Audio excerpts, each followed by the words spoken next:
Adlawng Lunes, Abril 1, tuig 2024.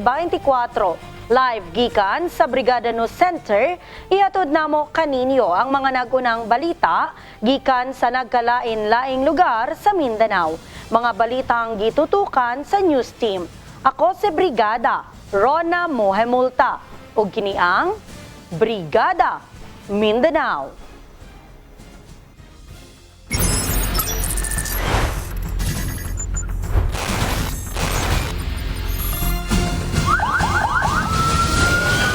Mas palauman pa sa kapulisan.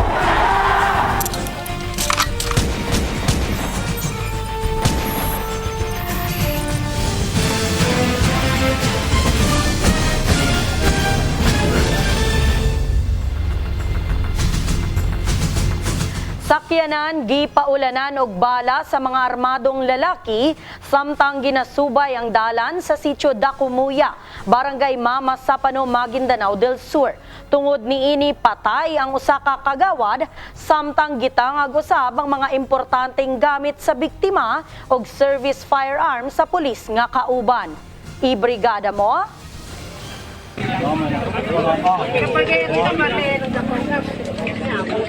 Tinambangan ng armadong kalalakihan ang dumaang silver Toyota Hilux sa sitio Dacumuya, Barangay Mama Sapano, sa bayan ng Mama Sapano, Maguindanao del Sur. Ayon sa kapulisan, minamaneho ni Ansari Salim ang naturang sasakyan kasama ang pulis na si Staff Sergeant Mansur Sianga galing Tukanalipaw nang pagbambarilin sila ng mga salarin. Malubha ang tinamong sugat ni Salim sa naturang pamamaril. Nakatawag naman ng tulong si Sianga sa mga kapwa nitong pulis, ngunit huli na ang lahat dahil binawian na ng buhay ang kasama nitong kagawad ng Pimbalkan, Mama Sapano. Sinamantala naman ng mga salarin ang pagkakataon, kaya kinuha nito ang mga mahahalagang gamit ng mga biktima kabilang ang service firearm ni Sianga. Rumesponde naman ang otoridad at hinabol ang mga salarin. Gayunpaman, tuluyan pa rin nakatakas ang mga nasa likod ng naturang krimen. Kinukumpirma pa ng pulisya ang mga nakalap nilang impormasyon hinggil sa pagkakakilanlan ng mga suspek. At yan ang report mula sa Brigada Cotabato City, in the heart of changing lives. Ito si Brigada Roy Holgado, Brigada News.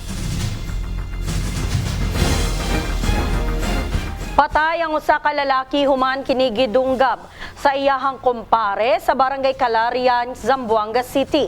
Dugay na matod pang adunay personal nga bangi ang duha ug dihang makigistorya ang biktima aron mahusay kini gidunggab matod pa kini sa sospek.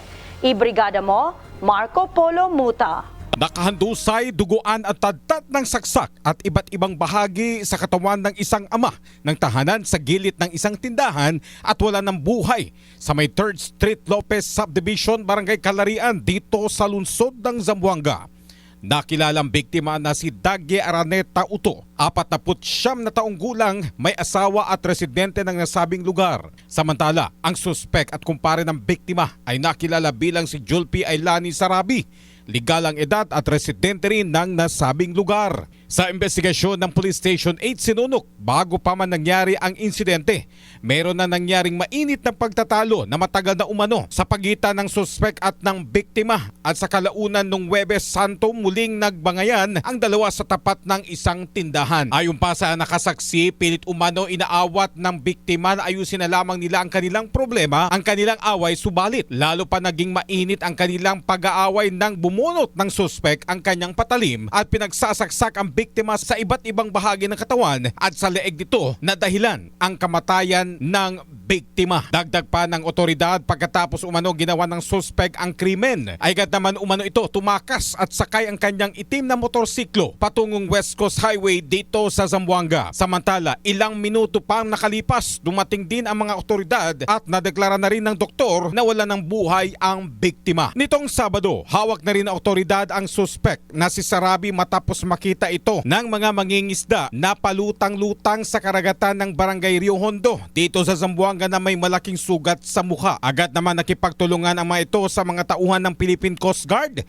at dinala agad ito sa pagamutan at doon mismo na pag-alaman na ito ay positibo at suspect sa pagpatay sa isang lalaki sa may Barangay Calarian, at agad naman na turnover ito sa Police Station 8 Sinunok para sa agarang investigasyon at pagsampa ng kaso laban sa suspect. Report mula dito sa lungsod ng Zamboanga, ito si Brigada Marco Polo Muta, in the heart of changing lives, Brigada News. Mananagat nga nilangoy aron luwaso ng naanod nila nga bangka nalumos patay. Biktima posible matud pang nabikugan dihang gihingagaw ang naanod nga bangka. Ibrigada mo, Rene Canoy. Patay ang usa ka lalaking gitumbok nga responsable Igo na lamang sa pagtsabaw ang asawa o kabanay sa mananagat nga nalumos patay sa Balite Bay sa Pruklagpan, Barangay Dewan, Mati City atol sa Sabado de Gloria niadtong Marso 30. Biktima gilang si Romel Flores, 33 anyos, nga residente sa Prukurbada, Barangay Dewan, Mati City. Sa eksklusibong pakiginabi sa Brigada Mati kay Barangay Dewan Kapitan Ivan Gias, kinsa apil sa daling mirespondi sa lugar, giingong namingwit ang biktima kauban ang iyang asawa o ganaka dihang gianod sa sulog ang ilang pump-boat nga gihikot lamang kilid sa fish cage dihang giapas kini sa biktima. Posibleng nabikugan matud pa kini hinungdan sa iyang pagkalumos. Pero ang tao si Romel nga intereson si Romel nga Flores no nalunod nabikugan siguro kay naanod ang pambot nga gapas may na lang kay na-rescue pa namo ang duha ka kuan nga anak ng asawa. So, pagkakaroon, ang going pagyapon natong retrieval of rescue operation sa kang Romel. Nakapangayo pa og tabang ang biktima sa iyang asawa apan wala na kini natabang pa. Dali usab nga nagpahigayon og search and rescue ang gingsakpan sa CDR-RMO Mati og Philippine Coast Guard. Apan pagkaugma pa sa buntag nakita ang patayng lawas sa maong mananagat gumikan sa kalubog og sa kakusog sa sulog. Report gikan sa Mati City in the heart of changing lives. Kini si Brigada Rene Canoy, Brigada News. Dead on the spot ang usa ka lalaking wanted sa kasong murder. Human matud pa ni sukol sa mga pulis sa dihang iserve na unta ang warrant of arrest. Suspect gitumbok nga responsable sa sunod-sunod nga kaso sa pagpamusil patay sa Cagayan de Oro. Ibrigada mo, Jackie Paclar. Patay ang usa ka lalaking gitumbok nga responsable sa sunod-sunod nga nahitabong pagpamusil patay sa Barangay Kamaman-an, Cagayan de Oro City miaging bulan. Subay sa report nga iserve unta sa mga tinugyanan sa Kugon Police ang warrant of arrest sa kasong murder batok kang Marlon Humawan alias Malut sa 29th Street, Barangay Nazareth ning syudad apan misukol matud pa kini sa mga operatiba. Sumala ni Cagayan de Oro City Police Office spokesperson Lieutenant Colonel Ivan Viñas nga una napabutos si Humawan og misulay pag-ikyas. Nibalos ang mga operatiba nga may resulta sa hinanaling kamatayon ni Humawan. Igo lamang mag-serve og warrant of arrest ang atong mga operatiba. Ang maong warrant of arrest pirmado og issue sa atong halangdong huwes, Judge Emmanuel Pasal sa Branch 38 RTC. So sa kaso nga murder, kalit lamang itumba niya ang motor ug bunot sa iyang 45 dayon na punting pamusil sa atong mga operatiba sa makadaghan nga higayon. Agig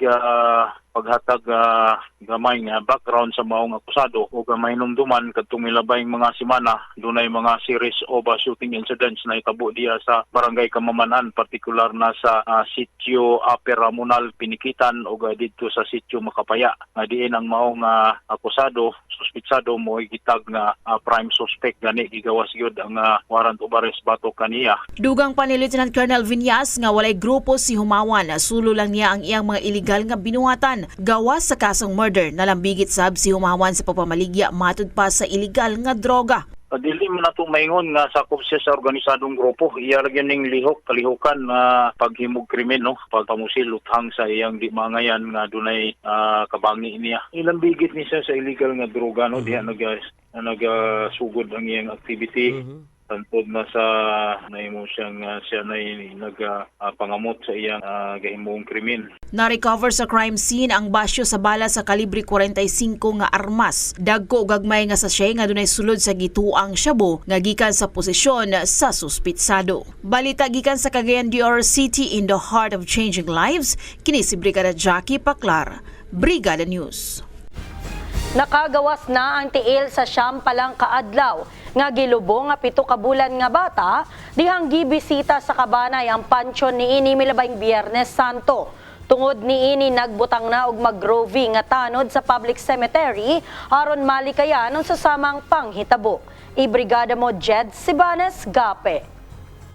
Nagapadayon ang investigasyon sa Barangay Council sa Barangay New Pangasinan diri sa Coronadal City sa gimbungkag nga pansyon sa isa ka 7 months nga lapsaga sa public cemetery sang barangay sa tinalikdan nga Biyernes Santo. Ginkilala ang lapsag nga si Baby Christiana nga napatay bangod naman sa pneumonia kag ginlubong sa Marso 20 subong nga tuiga. Sa interview sa 95.7 Brigada News sa FAM Coronadal kay Jeneline Siwa Mamburawa, ilo isang bata nga nalubong ginkatingala nila ang pansyon ni Baby Christian sa Biyernes Santo matapos sa ginuwasak ang pansyon sang bata. Samtang nagwa na ang tilsini sa mismo nga lungon. Hindi pa may baluan sa pamilya kung ano ang rason kung nga agin buksan ang pansyon sang lapsaga. Apang pila naman ka mga residente sa lugar ang nagapati nga posible plano kung tanis ang sospeka nga kuhaon ng toy-tuway sang bata nga usaron suno pa nga anting-anting sa pagpangawat. Gilayo naman nga naghingyo sang bulig ang pamilya sa punerarya agoda kayuhon ang nasabit nga pansyon. Sa subong gipasiguro naman ni punong barangay Dibura Padera nga parubingan sang bipats ang public cemetery sa Barangay New Pangasinan adlaw man kagabi agud matumod ang mga sospek. Ini si Brigada Jed Sebanes Gap in the heart of changing lives, Brigada News. Nabangga og nahulog sa pangpang ang magtiayon sakay sa ilahang bao-bao human nagalali samtang nagabiyahe. Nasikaran matud pa ang manibela rason sa insidente. Ibrigada mo Margie Alawi. Ni sangpot sa disgrasya ang init nga panaglalis sa magtiayon nga nahimong hinungdan sa pagkabangga sa daplin sa dalan sa gisakyang bao-bao sa may Maisan 1, Barangay Sibukaw, Dumalinaw, Zamboanga del Sur. Sa taho, naglalis matud pa ang mga biktima samtang naglatas sa lugar na hitabuan gikan sa sentrong bahin sa lungsod padulong sa Barangay Tikwas, Dumalinaw, Zamboanga del Sur. Pag-abot sa dapit na hitabuan, nasikaran matud pa ang manobela sa bao-bao hinungdan nga nabangga kini sa daplin ug nalagpot sa pangpang nga bahin. Tungod sa hitabo, nakaangkon og mga pangu sa kalawasan ang magtiayon ug daling gidala sa balay Tambalanan. In the heart of changing lives, kini si Margie Alawi, Brigada News. Mao ka na ang naglangkob nga mga balita sulod sa 20 minutos nga nakalap sa atong mga kabrigada gikan sa nagkadaiyang lugar sa Mindanao. Mga balitang 24 oras nga gironda sa atong mga kabrigada. Sa makausap pa ako si Brigada Rona Mohemulta in the heart of changing lives. Ug kinihang Brigada Mindanao.